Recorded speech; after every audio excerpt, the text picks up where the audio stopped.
of Ibadan Chapter is calling on the government of Oyo State and appropriate authorities to ensure that the new guidelines of electing principal officers in the Polytechnic is followed to uphold fairness and equity. They're asking that the next rector of the institution should be an internal candidate rather than an external one. Olaidoyewale has more in this report. If not well handled.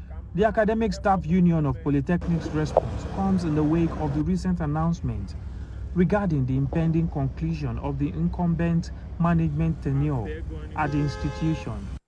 The newly approved guideline by the National Board of Technical Education stipulates that candidates vying for the position of Polytechnic rectors must possess substantial experience within the Polytechnic system. The union, however, expresses discontent over the past practice of appointing rectors from outside the Polytechnic system, advocating for the selection of candidates with a comprehensive understanding of the Polytechnic system. Before now, a lot of Polytechnics are governed by professors from the universities. And we know that universities and Polytechnics were designed for different purposes. But when you have professors coming, he has lived his career in the university. He doesn't understand our sector. He doesn't understand the practical content of Polytechnic education in the country. So when they come, in a way, they bastardize Polytechnic education. They bring theories that is not the main essence of our training here. So MBT, realizing this, came up with that guideline that whoever must be a rector of a Polytechnic must be a player in the Polytechnic sector. They specifically urged the governor of Oyo State, Seyi Makinde, to intervene in the matter to ensure fairness and equity.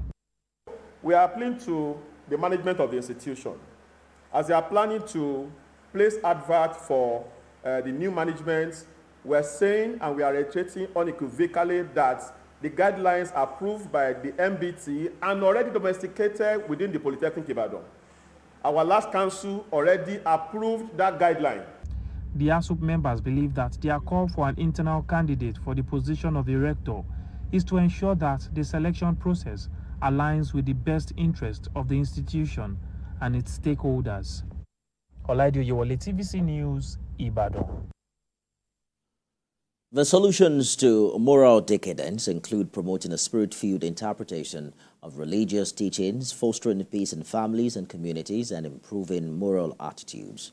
These were discussed at the Lagos State Public Service Staff Development Center 2024 Ramadan Lecture with the theme, Addressing Moral Decadence Through Islamic Ethics and Values.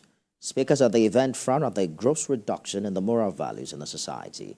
They urged faithful and moral values and ethics in Islam, which include charity, forgiveness, justice, patience, and keeping promises, among others.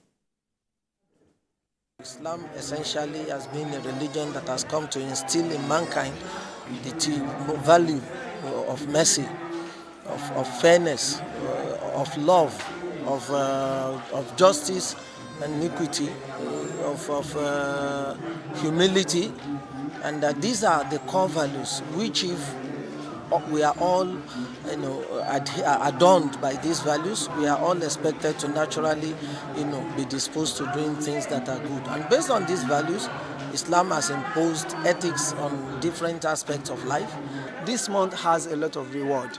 Ordinary days, when you organize lectures like this, the reward is just 10 per person, but this time it's about 70 per person. So this is why you see during Ramadan a lot of lectures, public lectures going around. The topic we have discussed today really has a lot of impact on individual as Muslims and also as a nation. If we are able to put to use, I think our country will be better off, and also as individual will be better off.